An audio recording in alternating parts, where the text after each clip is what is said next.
Welcome, dear students, to this class on modern theatre. In the previous classes, we have seen the origin of drama, Greek and Roman plays. We have seen a medieval plays, mystery and morality plays, interludes. After the classical era, we have this medieval period where we have mystery, miracle, morality plays, and interludes. And we have Renaissance plays where we have the period where we have plays. We have Italian plays, English plays, Spanish plays, and also French plays. And after that, we have a brief period, especially in England, when theaters were closed down. And after that, we have Restoration era. And I hope you have listened to that class on Restoration theatre, followed by Romantic theatre.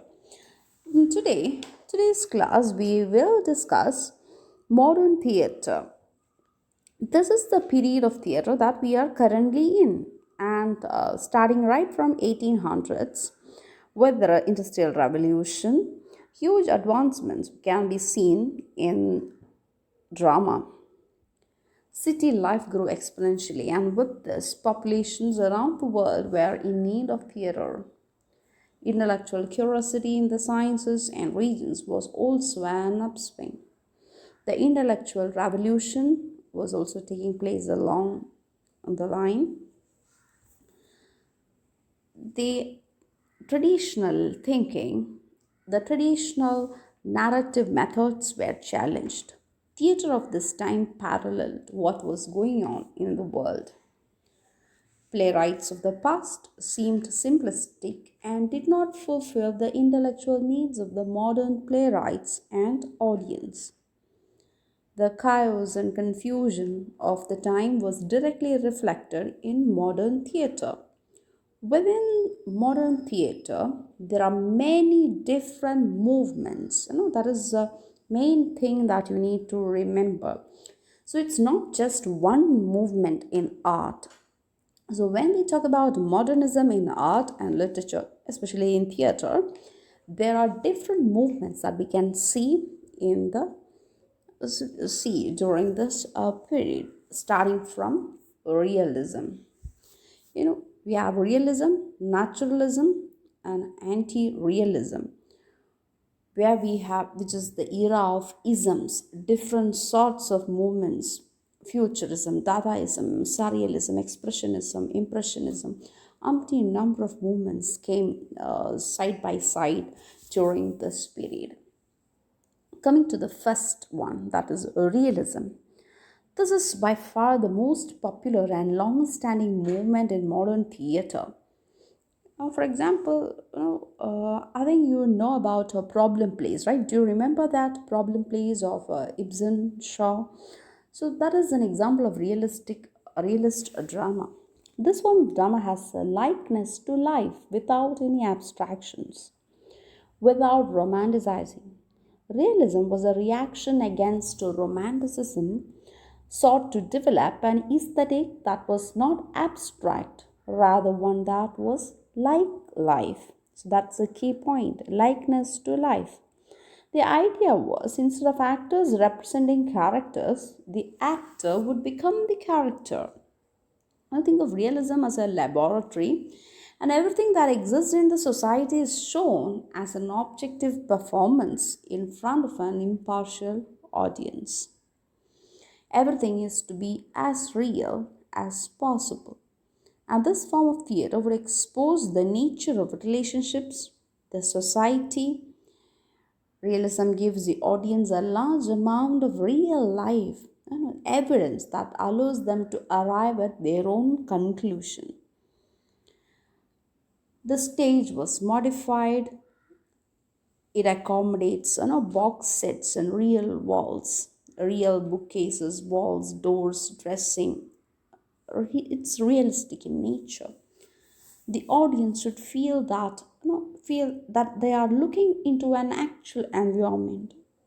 The fourth wall now being utilized, we can see that, And also, another important thing is that the heroes were from lower and middle classes.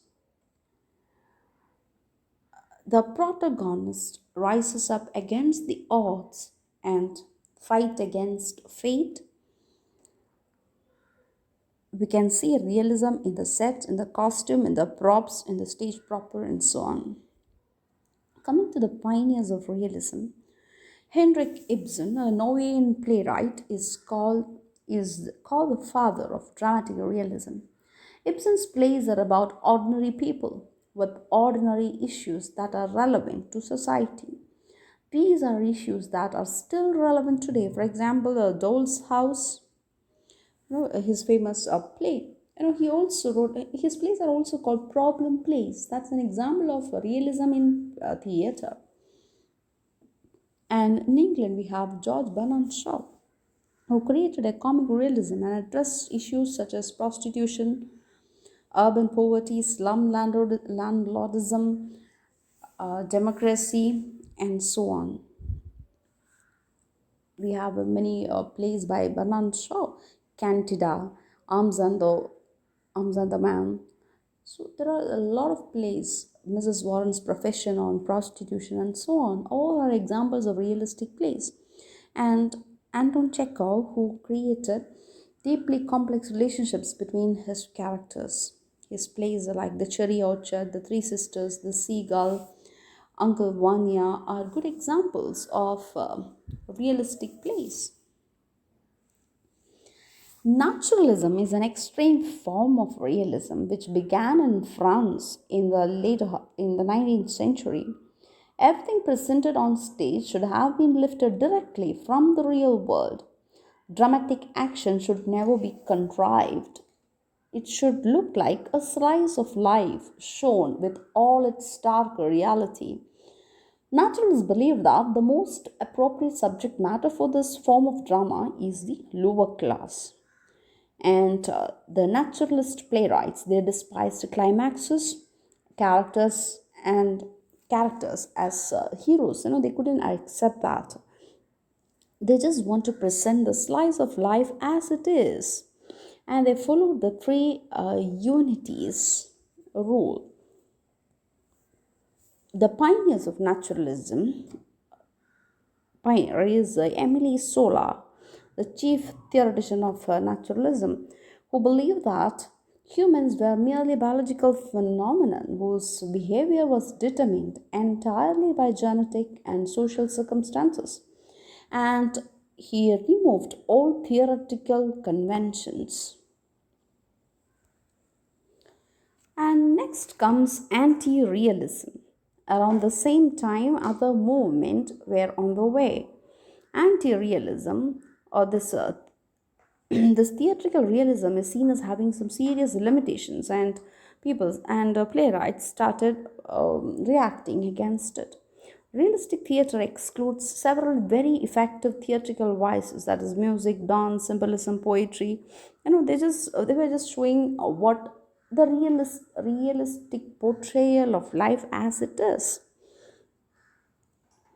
And coming to the real anti-realistic movements, we are right from symbolism onwards. We have a number of movements coming. The first one is symbolism, which leads the anti-realistic movement between 1880 and 1910.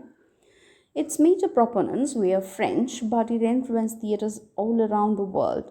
Drama should not present non-mundane everyday activities, but the mystery of being and the infinite qualities of the human spirit, the human mind. It focused on symbolic imagery instead of concrete actions to communicate with the audience.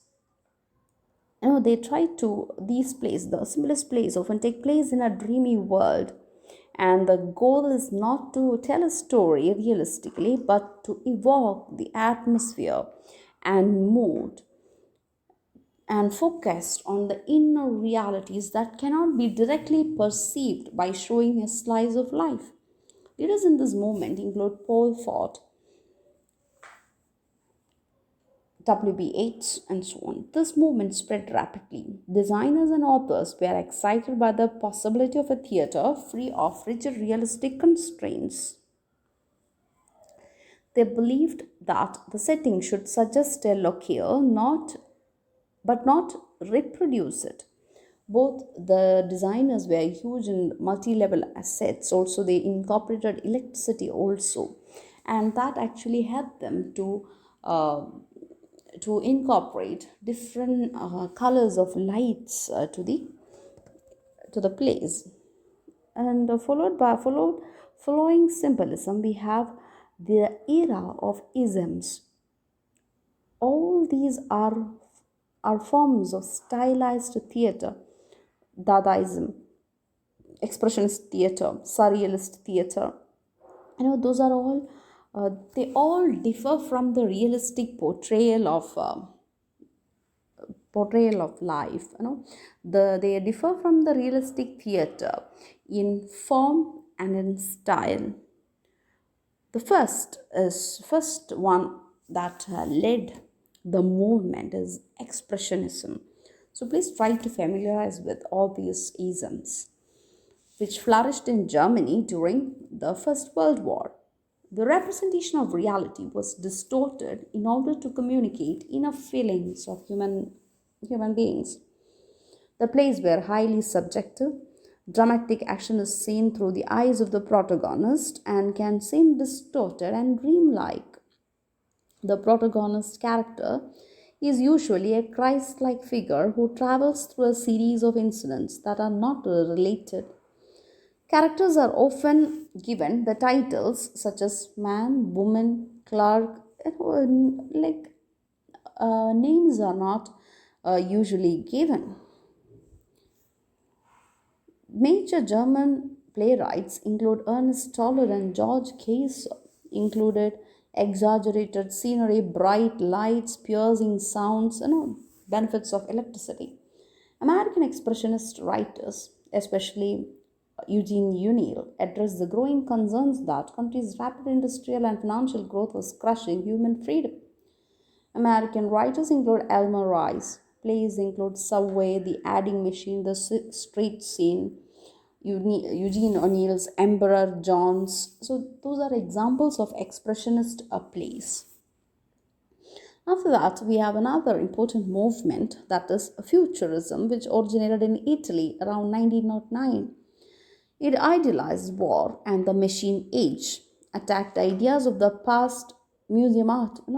They believed audiences should be confronted and antagonized. And followed by this Futurism, we have Surrealism, which began in 1924 in France.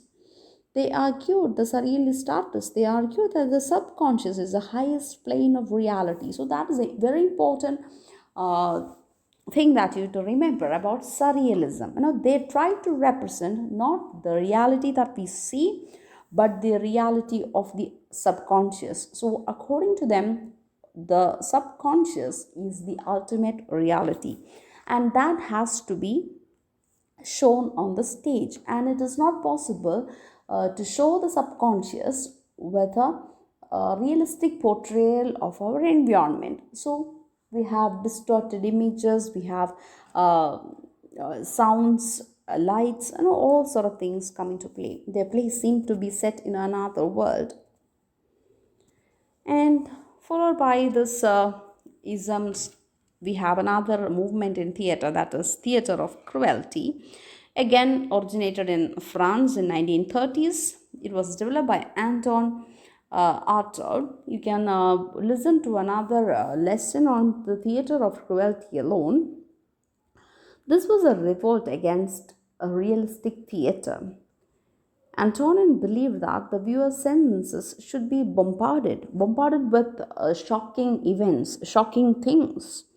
This idea is based on magic and ritual, which would evoke deep, violent, and erotic impulses. And in order to evoke a reaction from the audience, the plays should uh, show very shocking and shocking things. He wanted to organize the theater space so the audience was the center of attention, and he spent most of his later life in mental institutions. He was not mentally healthy. He only published one play, Jet of Blood, in 1925. Following this theater of cruelty, we have epic theater, which was developed by Bertolt Brecht. His theories influenced many contemporary playwrights and directors. It's a form of theater which is aimed at intellect rather than emotions in order to affect social change. He wanted the audience to intellectually react to what is shown. If a particular social vice is shown, the audience should, a reaction should be, the audience should be provoked to an action that will affect that will affect the social change. Plays of this sort were episodic in nature. They cover a great deal of time and change locations frequently. They also have complex plots and large sets casts.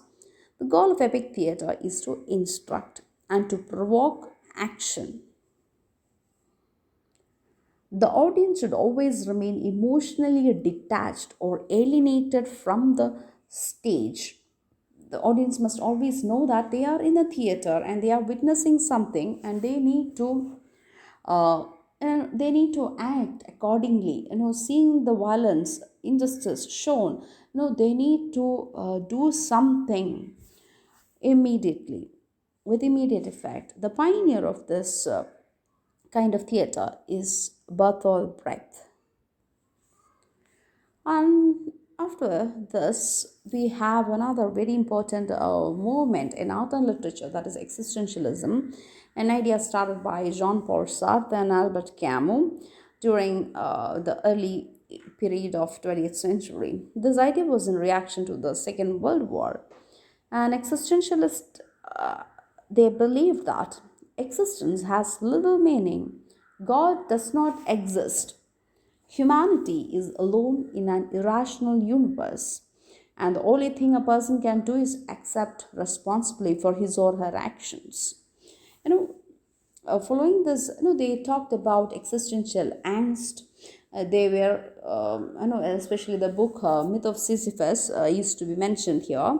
So, that was their philosophy, this angst of existentialism, and that is shown in the theater of the absurd, which is a small unorganized movement in the 50s and the 60s. And following the existential philosophy, these absurdist playwrights, they believed that the existence of human beings is futile and nonsensical. Nothing seems to happen in the play because in reality, nothing seems to happen. For example, Waiting for Godot by Samuel Beckett, nothing really happens in the play. The plot moves in circles and no climatic action or episodic plot like epic theater. The characters are not realistic. Setting are sometimes unrecognizable, and the language is sparse, and characters fail to communicate effectively because, he says, according to these existentialist philosophers and playwrights, language itself has no meaning. It fails to communicate effectively. The pioneers of this movement include Samuel Beckett, Eugene Ionesco, Edward Albee, Harold Pinter. And when we come to Harold Pinter, please take a look at the comedy of manners as well. Following this theater of absurd and this existentialist philosophy, Harold Pinter wrote a few plays in which there is this impending danger, menace throughout the play. It's called a comedy of manners. Waiting for Godot is a very good example of theater of absurd by Samuel Beckett. And followed by expression, we have impressionism, again another important ism that we can see in art and literature, painting especially, which shows the effects of things and events on the mind of an artist. The attempt of the artist is to express his impression on something. seeks to suggest the impressions on the artist rather than making an obvious statement about the characteristics of things. Not a realistic portrayal, just an impression of that object, of that situation, of that character,